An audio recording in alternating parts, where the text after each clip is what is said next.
I'm also here to help as I can. So let's go to our fourth game. Now we have a zone match point. Entity7 to a 3-1 here. It's afraid from Octa. We need to see them playing again. I see all these bands. Look at all these. I love it. There is a warm and fuzzy. There's a warm and fuzzy feeling I get when I see that second row of heroes that you're not allowed to pick. I'm like, ooh, now what are we going to be going with here now? I mean, I can only hope for a win from Octa Gaming here to kind of tie it up so we can get to that fifth game and really see where a lot of these hero pools come at for some of these teams. But I want to say, though, Octa Gaming really needs to, there needs to be some type of security in that early game. Yeah, they have to figure out a way to deal with that aggression.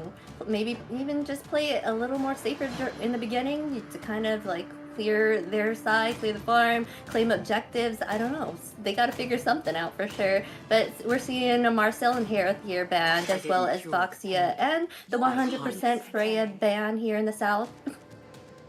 Valentina's getting banned out as well. This is going to be fun. And that's the way, the difference about Octa banning Harith because Entity7 can't. We didn't want to bring that up. It's okay. No, that's not. That's right. That's right in the moment. If Entity7 tries it, it's hard to just doing this. But now it's normal because the Entity7 don't use the heritage for the games. Now it's okay for letting him get banned by Octa. So let's see what we can get for now. Marcel, no, okay, it's banned by Octa. We're seeing the box is not passing through. Zuchin have already picked it up by the two teams. Let's see Brunos what have been banned. So there's no Bruno, there's no Harith right now. What else? I know Carrie was banned on that side, so Carrie can be picked up on the side of Entity7 here still. True. We get to kind of the point where when all of these bans are out there, I kind of stop trying to predict just because I'm just like, man, this, as exciting as it is for us casters, I'll bet this is just horrifying for coaches and analysts who have to like do this for their team because you want to kind of pull out something. Fredrin as a first pick. And especially because we still have some picks open on the side of Entity7. You've got the Uranus. I believe Terizla is still an option that you can build around as well. This is very interesting from Octa Gaming. And this is what we're talking about. You're at game 4 right now. So many picks taken off. And I feel like you're kind of forced to pick up something, or maybe it gets banned out again, and you're kind of starting to run low on that hero pool. So here on the side of Octa Gaming, they're like, we need to scoop this up before it gets taken off the board from us. Yeah, and an answer immediately comes out to Carrie. The Shredder. There she is. I'm gonna call her Shredder. And then Farsa. That's remind me something I remember now. That is, Latin likes more to pick Uranus than Brazil. Brazil have more Uranus in XP lane because of the meta, the tank meta, but also when the fighters meta comes in, they never picked it more about Uranus.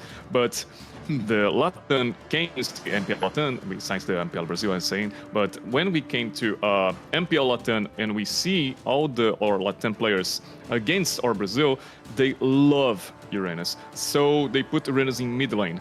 That's a strange thing we've seen because we've not seen Uranus in the normal way, but they just put Uranus in the middle lane. So, and also in North, we've seen Uranus jungle also. I don't remember now the team, I will pick it up later, but we have the Uranus jungle. Yeah, Uranus jungle is a huge problem for Fredrin, which is why I was kind of wondering why you would pick up the Fredrin really, really early without the Uranus being not an option for Entity7. They still have the ability to pick it up here, but it doesn't really look like they're kind of gunning for that here. There. In answer to Terizla pickup by Entity7. I was thinking about glue because of this potential of tanking and being a boring thing around the map. But also they have the second laning, the second phase of this picks. Don't know if they will bring it. Yeah, they still have glue. They could still pick up the Uranus jungle, like you said, on the Entity7 side. Who knows what they'll have right now? There's so many things that they cannot choose. That's probably why they're taking a while to figure out what they want here. But like you said, maybe Lucy, or not Lucy. Well, the Fredgen pickup for, you know, Thanos. Tizzy was the fact that he does not have a lot of hero pool, and that was one that he's like, you need to pick it up or else we're gonna struggle. I don't know. It will soon be your burial ground. I wonder if you're right. If they, I know we've seen in the South, we've seen the Uranus jungle against Fredgen, and I'm actually so curious as to why that's just not. It hasn't occurred, or maybe Octa Gaming just don't fear it as much. Because like it's been a huge counter. It's not available for Octa Gaming. They're not even able to pick up the Uranus as like a counter pickup. And it is available for Entity7, and they're going to take out the Cho. So that's going to be very interesting. I do like the Kalea pickup just because I feel like it can offset a lot of this. You can grab the carry or the Farza. The only problem is do not grab the Terizla. We've seen this before where they grab the Terizla and then Terizla immediately comes in with the ultimate and just hammers away. I believe this is going to be the absolute first Barats we have seen in the South. I'm pretty sure it's an AMER. An MTC AMER first as well. We miss a lot about Barretts. Okay, we miss a lot because Barretts was used a lot of times in the MPL Brazil, the momentum. Then we started to Latam season 1. We started a little bit of Barretts and then nothing more. Then he just showed up. I'm happy with this, and just remember, Vagin is a show signature map, so the ban is for him, I guess. And let's see, CC and Lady. Okay, good. Let's see more. I don't know. I don't have much CC on the side of Octa Gaming. Yeah, just I like the Lilia pickup here though, just because I think against the Barats, against the Terizla, it'll be able to do a good job. The big thing for me is that CC it's for Octa Gaming, it relies a lot on CC to be able to kind of get to the back line, unless we're leaning.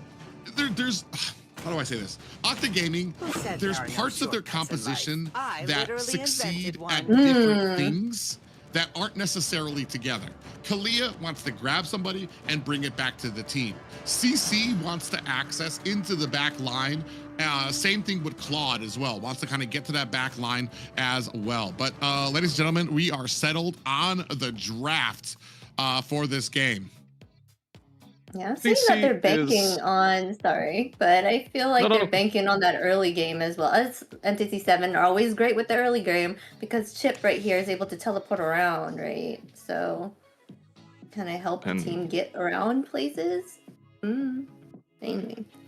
Side we see Octa Gaming with this pick-off composition, and Entity7's like with the team fighting mode. That's good because we have Farsa, we have AoE damage, about AoE control, and it's good too. And Heidelbush, we know against all the stacks he can gain, and he just transforms into literally a monster doing all the auto attacks, gain AoE, and this is good for them. But the pick-off stays in the individual consequences about the starts. So we have CC who focus one enemy, 2 if the ultimate picks up someone. We have the Thanatos who also have a large ultimate, but we know the line of the true damage is too short, and sometimes we hit only one enemy. So this is about the difference, and this is the same way we see the first game. The first game was almost like this, and not necessarily because now V2 here have an ultimate, a good ultimate to do the AoE. But well, why Shin just drop it to the bottom lane to the mid like that? What happened? Yeah, but ladies and gentlemen, this is going to be game 4 for Entity7 taking on Octa Gaming. Entity7 sitting at game point here, ready to wrap up this series. It is a pick-off composition versus an ambush style composition. We're going to see which one can prevail here. Up at the top, a little bit of an engagement there between Chip and the Fredrin. I can see, I don't know if we're going to, ooh, Thanatos TZ is able to dash his way to safety, and you can see Entity7 actually took a decent amount of damage. Big pop-up there lands on the Shin. He's gonna have to use that wings by wings to get away. Just kidding. He's gonna swoop back in, find himself a little bit of a dash to get himself back to mid lane. He's fast because of her husband, the bird, and we're seeing the 2v2. It's strong. Needs to know about Saber having the also individual focusing and regain about all the composition of Octa Gaming.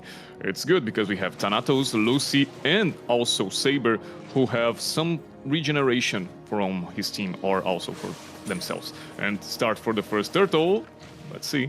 Ooh, you saw Shin try to get that stun onto Lucy, but Lucy was able to disengage from He it. tried. Big pop-up lands, and Thanatos TZ able to scoop up a lord. They're able to reply in kind immediately to bring down Saber. Down comes an Appraiser's Wrath that takes down Hyde on Bush. Vaguin is the third one to go down for Entity, or actually that was the second one to go down for Entity7. And man, just like that, a turtle for the side of Octa Gaming and 2 kills in their pocket. It's the beginning start of Octa Gaming and this series, and that's good. Remembering they are suffering a lot about this early kills, they are suffering about Entity7, and now they have an impulse to just do the composition works.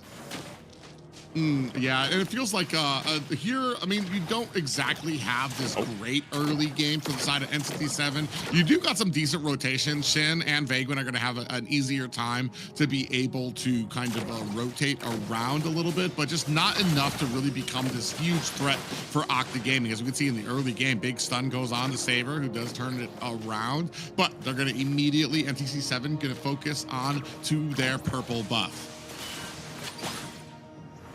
Let's see what more we have, because V2 is also free to get his farm. Also, Doom used his ultimate of Vagin just to came through the team fight, and he can't just go back to the lane because Fredrin and Sagan just watching the portal just to not do this. So he needs to give the base button just to walking around the lane, so he waste a lot of times. So also we've seen the V2 6 and Doom 5 in this moment.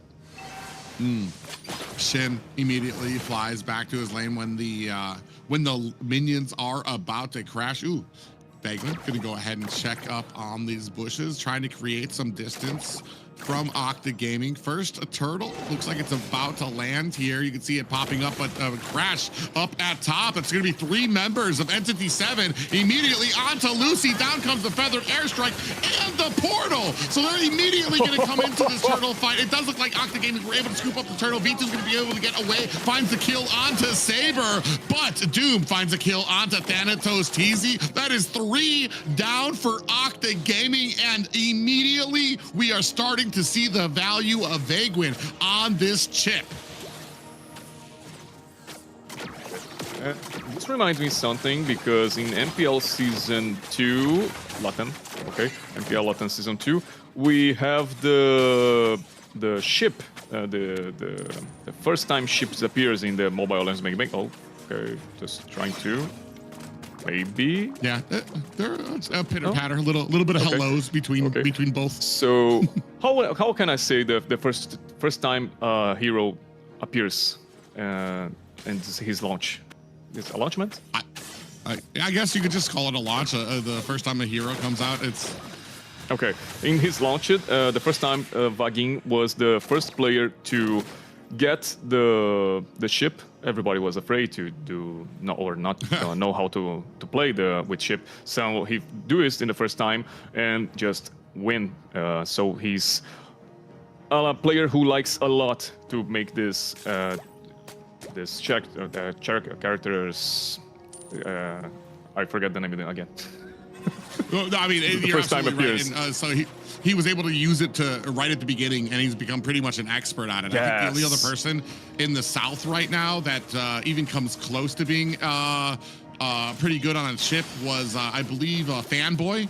As well as a great chip player as well. Ooh, big penalty zone comes in. Lucy in trouble, gets pulled back, and Shen finishes them off with a feathered airstrike on the back end. We do have the blazing duet. Is that going to be enough? V2 in trouble, looking for an escape. Oh, Prazer's Wrath comes down, but it is not able to finish off anybody on Entity7. Another 3 players down for Octa Gaming. V2 just tried to use his ultimate just for doing some damage, but I just see Entity7 like, yeah, okay, continues with this. I prefer your other members of team. When you scale, when you have your third item, you talk with me. Oh, Saber, just... Okay. Domus is strong. I think that's why Claude is so scary and so surprising to people, because before he gets that Trinity build, most of his ultimates go like that, where the enemy's like, oh, stop, it tickles, oh God. Oh. The moment he gets that Trinity build, though, it's a completely different character. He shreds them down in 3 seconds. Talking to which, you do have a pop back. It looks like a little bit of trouble here. Thanatos TZ in trouble. Oh my God. 5 members immediately. Hide on Bush, finding another kill, bringing this to a 2-8 lead for Entity7. I don't know why they appeared so fast.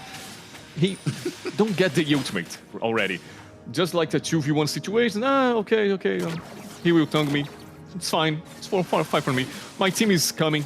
And then Octa Gaming see 5 people versus the Fredrin. Oh, no, let him hit. I'm okay with that. Then first tower, I guess. Yes. Oh. Yeah, immediately, first tower comes off. Egwin actually in trouble as V2's trying to fight on damage in the background. Down goes Thanatos, TZ, Akashi. V2's trying his best to get some of this poke damage onto them, and they're just kind of walking past him as he's not doing enough just yet. Segan and Thanatos TZ regrettably going to be the kills here as Entity7 claim that mid tower. Only the tier 2 and all the way down to the tier 2 towers is Octa Gaming right now.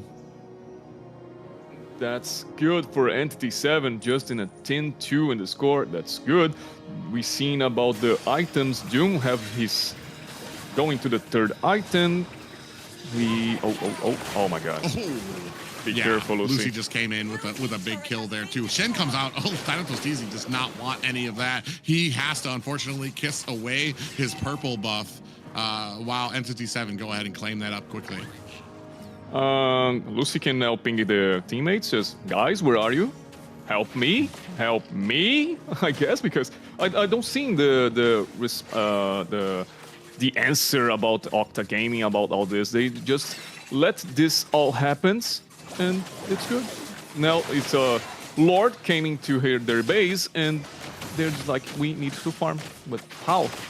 They don't have the jungle anymore because they have the pressure on Hydro Bush and the system bugging all the time. Have the potential of the ultimate to bring all the team to a fight, and Thanatos need to farm some way.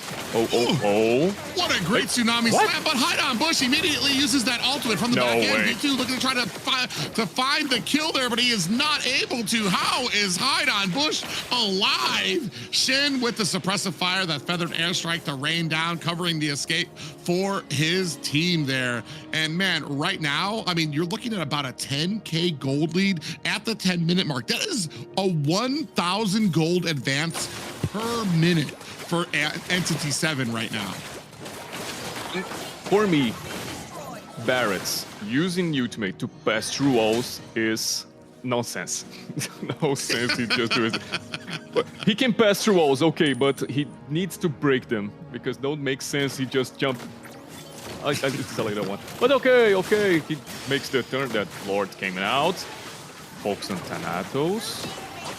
Yeah, we do have a Tsunami Slam that lands Oh on my the God. back end. That actuates Shen, who's going to go ahead and lay down the Suppressive Fire with that Feathered Airstrike, trying to look for a kill. Segan is down, Lord at the core. Akashi finds a kill Oh on my the God. Sabers. Thanatos TZ is down. 4 players, 5 complete team wipe. Ladies and gentlemen, your winner of the series, Entity7. Victory! Oh my god. Entity7 is just total domination. That's it. Total domination.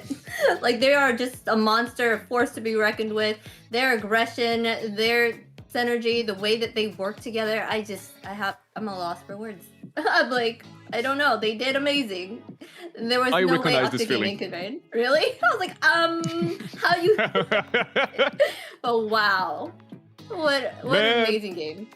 That's also cool to see, and I'm not sure because we've seen Octa with the 2 first kills in the game, and oh, that's a hope for them because they are also just changing the skills and also trying to trade something and can't do it, and now they're in disadvantage. They are in the first place, and no, just Entity7 came in. All right. That's my turn. I'm not. What I don't know. Like for me, like yeah, I'm kind of at a loss for words, but it's kind of like when I'm looking at this. Octa Gaming had a very dominating last week for them. Did very, very well. That's what got them to this position in the first place. I feel like it just Entity7. I almost feel like the first game lulled Octa Gaming into this false sense of security that they thought, bro, we got this. That early game, obviously, Entity7 cannot control that early game. And Entity7, I feel like just was such an overwhelming force in the early game that Octa Gaming, for some reason, just was completely unprepared for. I feel like in 3 drafts, they still did not have something that could really contain in that early game. The synergy coming out from the side of Entity7 too as well. Like, it's not enough to say that Entity7 had a good early game, but they executed. The entire team felt like they were on the same page, exactly knew who they were going for, where the target was right from the opening seconds. And that's one of the things that has been making them so strong here in the South. Then we see the Entity7, the Union makes the force, and they just literally starts to play together all the time. And also they have literally Vagin playing as ship, who just can bring all the players to one place, but they don't need it. They just hold their hands together all the time and like, let's go invade. And that's worth. They're just skipping along. This work a lot for them because the Octa Gaming just not prepared for seeing a dinosaur with the Farsa and his husband, birdie things, and all the Entity7 things just for the jungle, and pick it up Thanatos out of position, and then Sagan, and then Lucy, and start to do this like the 7 minutes to a roll, and that's over. That's over for them. I feel like this kind of speaks to the experience of Entity7 when it comes to these games, to be able to continually put on that pressure from the early game, because this game especially, Octa Gaming felt like they were prepared in the first like minute or two. Like they understood, like, but eventually they got caught. Eventually, they got a little lazy when it came. They went out a little bit far, didn't expect Shen and the rest of the team up at the top. And it just became this huge gaping wound that they were not able to make up for. Right in here, big play, smart decisions, and perfect timing. Doom is our MVP here with, again, no deaths, 608. 42.4k total damage. He was able to do an amazing job towards the late game and help the team get that win. he also can't die all when the enemy teams also spread in the ground. So okay. Okay. He's also have a good fight with his team, and as I say, they just hold their hands and let's go united, invade the jungle enemies and just search for some fighting. And they did it, and they did it so well, and don't have any answer about Octa Gaming. And one by one, the domino effect sounds something for you guys? The game domino? Yeah, that sounds Yeah, about right. okay, Dominoes where they just kept that one after One another. by one.